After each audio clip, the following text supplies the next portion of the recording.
कल हम स्टार्ट किए थे, आप लोग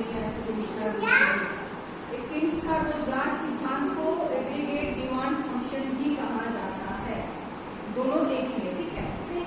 तो एग्रीगेट डिमांड फंक्शन यानी कि जब हम किसी वस्तु का मांग करते हैं, कुल मांग करते हैं, तो उससे हमारे विनियोग और कंजम्पशन में वृद्धि होता है, ठीक है। समझ में आ रहा है? विनियोग और कंजम्पशन दोनों बढ़ता है, वो हमारा एग्रीगेट डिमांड होता है। एग्रीगेट डिमांड निर्भर करता है किस पर? रोजगार के स्तर पर, ठीक है। और रोजगार का स्तर किस पर निर्भर करता है? कल मैंने लिखवाया था लाइन से, एग्रीगेट डिमांड यानी प्रभावपूर्ण मांग निर्भर करता है रोजगार के स्तर पर, और रोजगार का स्तर निर्भर करता है राष्ट्रीय आय पर। ध्यान दीजिए, ठीक है, राष्ट्रीय आय पर। और राष्ट्रीय आय किस पर निर्भर करता है? मांग, टोटल कुल मांग और कुल पूर्ति पर, तभी राष्ट्रीय आय मिलेगा। यानी कि AD is equal to aggregate demand plus aggregate supply, ठीक है, तब जाके ये निकलता है। इसीलिए हमने लिखा AD is equal to function N, N माने रोजगार का स्तर, एम्प्लॉयमेंट रेशियो, जहां से निकलता है, ठीक है।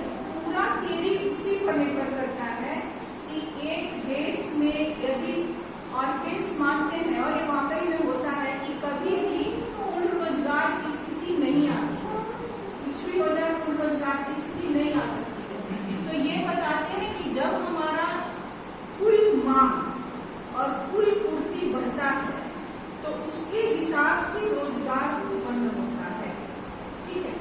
इसीलिए इसमें हम लोग पहले वो तो एग्रीगेट डिमांड क्या है ये आप पढ़े, किस पर निर्भर करता है? तो एग्रीगेट डिमांड निर्भर करता है रोजगार के स्तर पर, रोजगार का स्तर निर्भर करता है राष्ट्रीय आय पर, राष्ट्रीय आय निर्भर करता है एग्रीगेट सप्लाई और एग्रीगेट डिमांड पर, यानी एडी पर, ठीक है। तो एडी जो है वो मेन हिस्सा है रोजगार को निर्धारित करने का। और एग्रीगेट डिमांड होता क्या है? जिससे कंजम्पशन और विनियोग दोनों प्रभावित होता है, उसको एग्रीगेट डिमांड कहते हैं, ठीक है। इसीलिए आपके यहाँ लिखे हैं AD equal to C plus I, C plus I यानी कि कंजम्पशन और इन्वेस्टमेंट, ये दोनों निर्भर करता है एग्रीगेट डिमांड। अब इसका डायग्राम देखेंगे कि इसका डायग्राम 30 से स्टार्ट होकर 40 करता है, फिर ऊपर की तरफ मूव कर रहा है, फिर ऐसे होता है, क्योंकि जैसे जैसे डिमांड बढ़ते जाता है, ठीक है, किसी वस्तु का डिमांड बढ़ते जाता है, तो नियम ये कहता है कि मांग और पूर्ति में उल्टा संबंध होता है, होता है ना। यदि सप्लाई अधिक हो गया तो मांग कम हो जाएगा, यदि मांग अधिक हो गया तो सप्लाई कम हो जाएगा। इसी रेशियो को ये दिखा रहा है, यदि मांग अधिक हो गया तो सप्लाई कम हो जाएगा, और सप्लाई अधिक हो गया तो मांग कम हो जाएगा, ठीक है। तो इसी रेशियो को ये दिखा रहा है कि जब हमारा रोजगार मान लीजिए 2% है तो हम 30 से 40 पर मूव करते हैं। जैसे हमारा रोजगार का स्तर बढ़ता है, हमारा एग्रीगेट डिमांड भी बढ़ता है, क्योंकि डिमांड है तो रोजगार जनरेट होगा, ये समझ में आ रहा है। डिमांड यदि है तभी रोजगार होगा, यदि डिमांड नहीं है तो रोजगार नहीं होगा। तो जैसे जैसे डिमांड बढ़ेगा वैसे वैसे रोजगार का स्तर भी बढ़ेगा, लेकिन एक समय के बाद मांग बढ़ाते जाएंगे तो सीमांत उत्पादकता नियम काम करेगा, और एम्प्लॉयमेंट की जो क्षमता है, रेशियो है काम करने की, वो धीरे धीरे बढ़ती रहेगी, ठीक है। इसीलिए जब आप 60 पे पहुंच जाते हैं फिर भी हम उसी रेशियो से डिमांड बढ़ा रहे हैं, तो देखिएगा कि रोजगार तो बढ़ाएंगे, लेकिन ये जो क्षमता है वो धीरे धीरे कम होना शुरू करेगी, ठीक है, नीचे आना शुरू करेगा। अब आप बोलेंगे कि यहाँ पे हमने पॉइंट लगाया है जो इससे ऊपर है ना। तो बिजनेस या किसी भी चीज में तो हम लोग मान के चलते हैं कि जो ये है ऑनर है, जो उसका मालिक है, वो बुद्धिमान है, तो जब वो देखेगा कि उसका सप्लाई डिमांड डाउन हो रहा है, ठीक है, मान लीजिए यहाँ से घटने लगा ना, यहाँ से नीचे आएगा, तो वो अपने मेथोलॉजी में चेंजिंग करेगा। यदि चेंजिंग नहीं करेगा तो यहाँ से वो नीचे गिर जाएगा, यदि चेंजिंग करता है तो ऊपर की तरफ मूव करना शुरू करेगा। इसीलिए इस रेखा को यहाँ आके बंद कर दिया जाता है डायग्राम में कि ये तो वो कंडीशन है जहाँ अब जो ऑनर है उसको खुद डिसाइड करना है कि अब उनको करना है। जैसे आप जब सीमांत उत्पादकता नियम लागू होगा तो आप कितना एम्प्लॉयमेंट बढ़ाएंगे, प्रोडक्शन की क्षमता धीरे धीरे बढ़ने लगेगी, तो आप उसके क्या चेंजिंग करेंगे तो आपके ऊपर डिपेंड करता है। और एक पूरा एग्रीगेट डिमांड प्रक्रिया जो है अल्पकाल के लिए होता है, ठीक है, ये लॉन्ग रन में काम नहीं करता है, केवल शॉर्ट रन में काम करता है। तो अल्पकाल में तो आप तुरंत डिसीजन ले रहे हैं कि उनको करना क्या है, इसीलिए यहाँ से ये थोड़ा सा ऊपर समझ में आ गए। चलिए अब राष्ट्रीय उत्पाद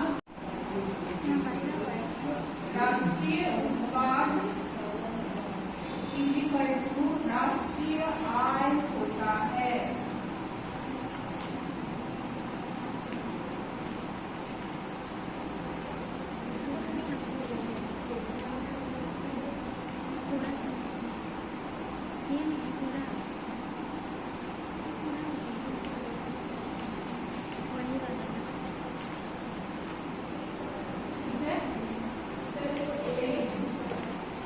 उसके बाद ये लिख लीजिएगा AS is equal to NP plus Y. NP मतलब नेशनल प्रोडक्शन, वाई मतलब नेशनल इनकम। NI भी लिख सकते हैं यहाँ से,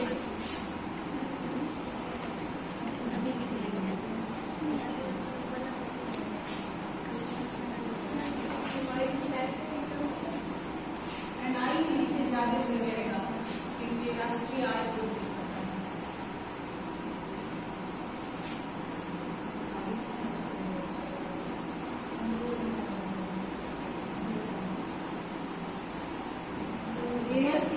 नेशनल प्रोडक्शन बटा प्लस नेशनल इनकम, ठीक है। अब देखिए इसका वक्र आप देखिएगा ऊपर की तरफ मूव कर रहा है, क्या नाम है तो सप्लाई क्या बताता है, सप्लाई कभी निगेटिव में नहीं जाता है। सप्लाई की सबसे बड़ी विशेषता है कि वो कभी निगेटिव नहीं होता है, बढ़ेगा तो बढ़ेगा ही बढ़ेगा। यदि बढ़ेगा तो अर्थव्यवस्था मूव कर रही है, यदि सप्लाई निगेटिव में गया इसका मतलब कि अर्थव्यवस्था में रिसेशन आ गया और वो कभी बढ़ नहीं सकता है, ठीक है। तो सप्लाई हमेशा ऊपर की तरफ मूव करता है क्योंकि डिमांड हमेशा जनरेट होते रहता है। यदि डिमांड जनरेट नहीं हो रहा है तो सप्लाई नहीं बढ़ेगा। किसी कंपनी को देखते हैं कि अपना प्रोडक्शन रोक दे, कितना रिसेशन रहता है उसका प्रोडक्शन चलते रहता है, ठीक है, क्योंकि उसका खपत करने के लिए उसके पास डिमांड ऑलरेडी है। इसलिए सप्लाई कभी सप्लाई में सीमांत उत्पादकता नियम भी काम नहीं करता, क्योंकि जो प्रोड्यूसर है वो हमेशा ये चाहता है कि उसका बेनिफिट हो। प्रोड्यूसर कभी हानि नहीं चाहता। बहुत बारिश हो रहा हो तो भी देखेंगे जिसका जो दुकान है वो अपना खोल देता है, कभी ऐसा होता है कि दुकान बंद रहता हो। और कुछ चीजें ऐसी हैं जो नेसेसरी रूप से खुली रहती है, जैसे मेडिकल सुविधा हो गया, वो कभी बंद नहीं रहती है, हमेशा खुली मिलेगी आपको। तो यदि मान लीजिए मेडिकल फील्ड में मैन्युफैक्चरिंग बंद कर दिया जाए कि रिसेशन आ गया है तो ऐसा हो सकता है? नहीं हो सकता है ना। इसलिए सप्लाई हमेशा मूव करता है और डबल ट्रिपल मूव कर देता है। यहाँ पे आप 10-20 भी लिख सकते थे, लेकिन सप्लाई बढ़ते क्रम में दिखाना है तो 30-60-90-100 ठीक है। ये चित्र खींच लीजिए, उसके बाद हम संतुलन बनाएंगे, ठीक है। सप्लाई स्थिर रहता है, तो ये जो सप्लाई रेखा है ये सप्लाई है, जिस पर वो सप्लाई है वो खड़ा रहेगा, उसमें कोई परिवर्तन नहीं होगा, ठीक है। इसमें ई बिंदु पर AS और AD इक्वल हो जाएगा, यानी कि अर्थव्यवस्था में संतुलन ई बिंदु पर ही हो जाता है। जबकि इसके ऊपर आप देखेंगे कि डिमांड है, ठीक है। AD1 डिमांड की रेखा है जो इसके ऊपर अवेलेबल है, लेकिन फिर भी संतुलन की स्थिति कहाँ आ जाती है? फुल डिमांड से नीचे। ये संपूर्ण अर्थव्यवस्था में ऐसे ही होता है, क्योंकि पूर्ण मांग को पूरा करना इम्पॉसिबल है।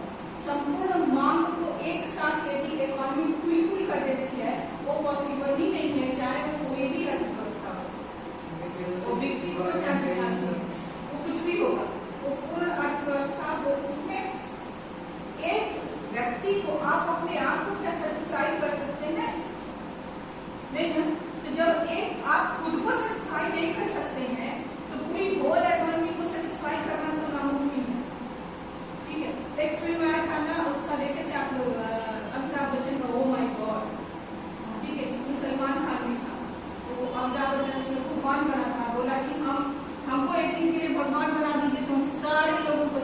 कर देंगे, ठीक है। उसको भगवान जी बोले ठीक है तुम एक दिन के लिए भगवान बन जाओ।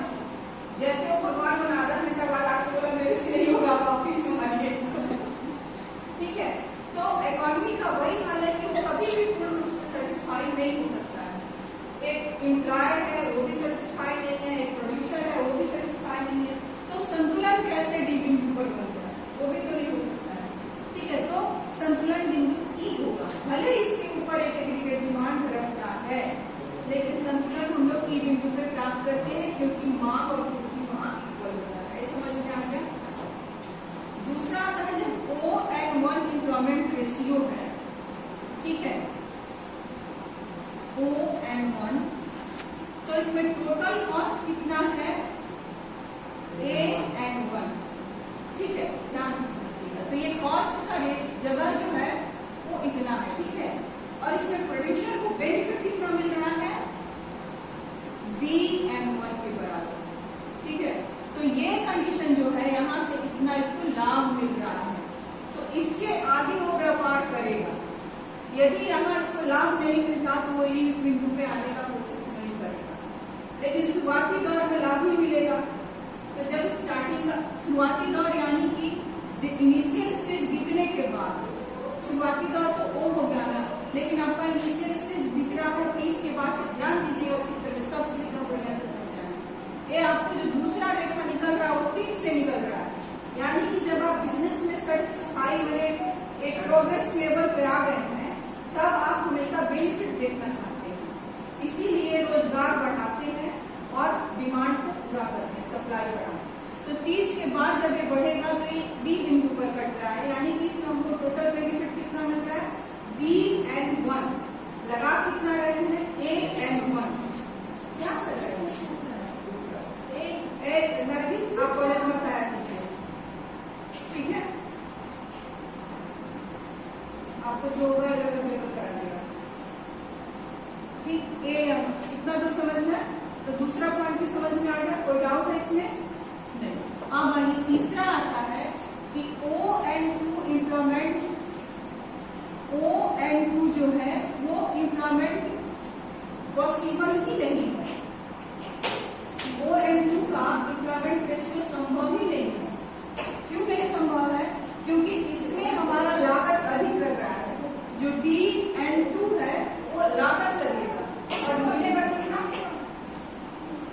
C/2 के बाद, लॉस हो गया ना, तो वहां तक तो एम्प्लॉय पहुंचेगा ही नहीं, मतलब जो प्रोड्यूसर हो जाएगा ही नहीं, इन्वेस्टमेंट ही नहीं करेगा, वो मोर देन बेनिफिटेड कहाँ रहेगा ई बिंदु पर। तो हम हमेशा कोशिश करेगा कि संतुलन उसका ऐसा बने जहां मांग और पूर्ति दोनों बराबर हो, क्योंकि जब यहाँ उसको बेनिफिट होगा तो जाहिर सी बात है कि इन्वेस्टमेंट बढ़ाएगा। जब हमको लाभ मिलने लगेगा किसी चीज में तो हम इन्वेस्टमेंट बढ़ाएंगे, लेकिन लगातार हम उसी फील्ड में इन्वेस्टमेंट बढ़ाएंगे तो हमको बेनिफिट तो घटेगा ही घटेगा, कहीं ना कहीं तो घट ही जाएगा। तो जैसे हम सेकंड स्टेज में पहुंचते हैं हमारा बेनिफिट घटेगा, थर्ड में जाते हैं, ठीक है।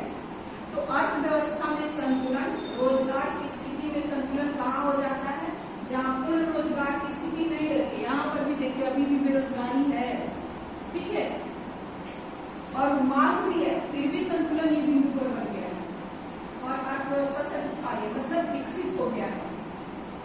लेकिन इसके आगे कोई भी एम्प्लॉयर नहीं बढ़ेगा और कोई भी इन्वेस्टर इन्वेस्टमेंट नहीं करेगा। तो संतुलन बिंदु कहाँ होता है, जहाँ अपूर्ण रोजगार की स्थिति होती है, उसी बिंदु पर संतुलन बिंदु हो जाता है।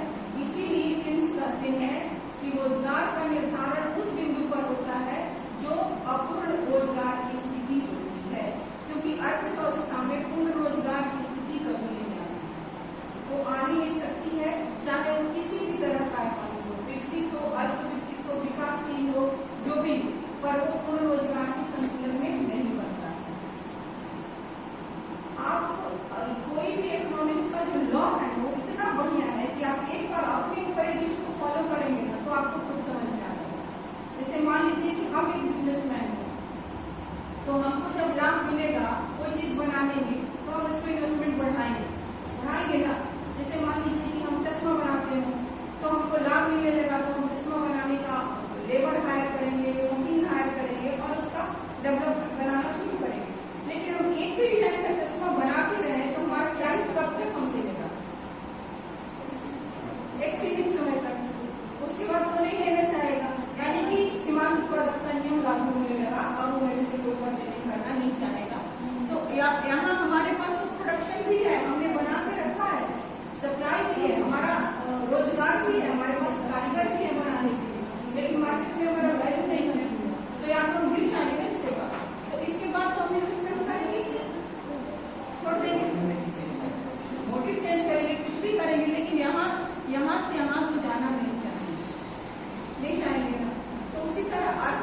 भी वही